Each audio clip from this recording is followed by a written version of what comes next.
ninkan in badan buu qurba joog jiray 16 sano qurba joog ku maqnaa duu shaqaysanaya inuu ka soo shaqaystay ahayd laakiin doobiile anagu ma naqaano wax anaga oo doobi noqdana ma arag waan ku ceebeynaya waan ku caayayaa aad iyo aad baan uga xumahay gurigiisa iyo ilmihiisa iyo isaga toona inaan arko ma jeceliba sababtuna waa maxay sababtu waxay tahay wax dhaqdhaqaana weliganaba yeelanin anagu suldaamaan ahayn nolol xayaataan ku soo koray sharaf baanu lahayn xisi baan lahayn marka wax dad leeyahay dhaqa hadda ka hor maanan arag taas wuu ku ceebaysan waan ku caayayaa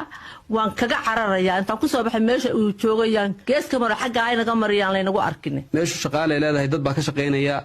marka ma kaliya inuu isagu leeyahay darteed baad waxaan u sameynaysaa taasaan u sameynayaa dhar buu dhaqayaaba haddii marba la yidhi annaga way noo dhammaatayba kaligayna ma aheesaan reerunahay ruuxa laba madaxu dhulka ku dhuftay kuwii dabaduhu jiray waa soo cabaadayaan hadda waxay ka istaagtay lacagaan u soo diraynaaye waxaanu faraha la galaha ka baxo nin hadda calal dad leeyahay saas ugu foorsaday dadka xanuunsanaya meelaha la geeyo inaan geyno mooyaane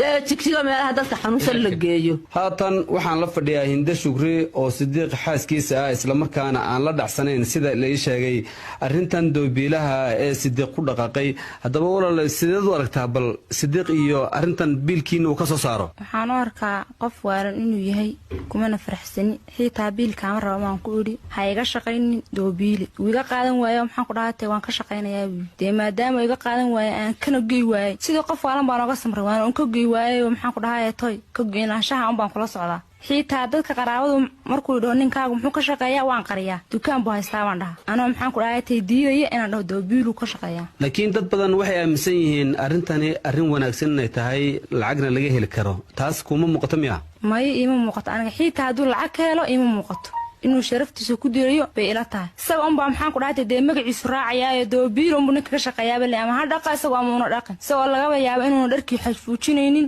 baa leeyahay ninkii doobiilu ka shaqeeyaa laakiin anigu isba waxaan diidanahay doobiilahaas ka shaqeeyaa hore wuxuu ka shaqeeyay ma aragtay may wax isirkayga xitaa dhagna kuma maqal wax isirkayga ka shaqeeyana ma jiro laakiin armay sababtu tahay sababtaas oo wax isirka ka shaqeeya iyo fikir badan aadan ka haysanin ee hadaad fikir badan ka haysan lahayd aad oran lahayd oo soo shaqeeyo aroorti kale hin lahayd may oo ma kaleeyeen kale doobiila maxaan ku dhahay ka soo shaqeey ma dhahan xitaa hadaan arko bal hadaba aan weydiino Sidiiq Faarax Haywe arintan uu ku dhaqaaqay dadkiina ay kula culuubeen isaga wixii ku dhaliyay muddo 3 sano ya warshad dharka lagu dhaqo oo ku taala magaalada Daraman ee dalka Norway yaan ka shaqeeyay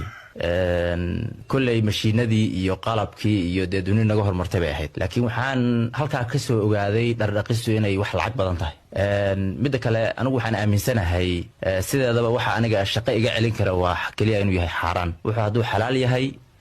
shaqo waa shaqo noocay doonaa noqotay hadda laakiin dhibaatadu waxay ka haysataa xagga qoyskaagii qoys kaliya ma aha reerkii oo dhan bay iga haystaa qabiilkii oo dhan bay iga haystaa hadda waxa socda mooshin qabiilka laga saarayo reerkan ka dhashay yaa socda marka de qolo kale inaan ku soo biiro diyaar u aday jirto ay soo sheegto oday de waa hore dhintay oo awowgay ahaa wuxuusan ogeyn hadaan anigu fahmo oo nacfi kala soo baxo de isagu saas muuse yeeli jirin anigu inaan uga leexdo ma aduu ugu yaraan waxba kaama gelin waxa qoyska ma uu sheegayo anigu go'aankaygu wuu cad yahay ummadoo dhan haday iga hortimaado go'aan gaaro anigu go'aankaygu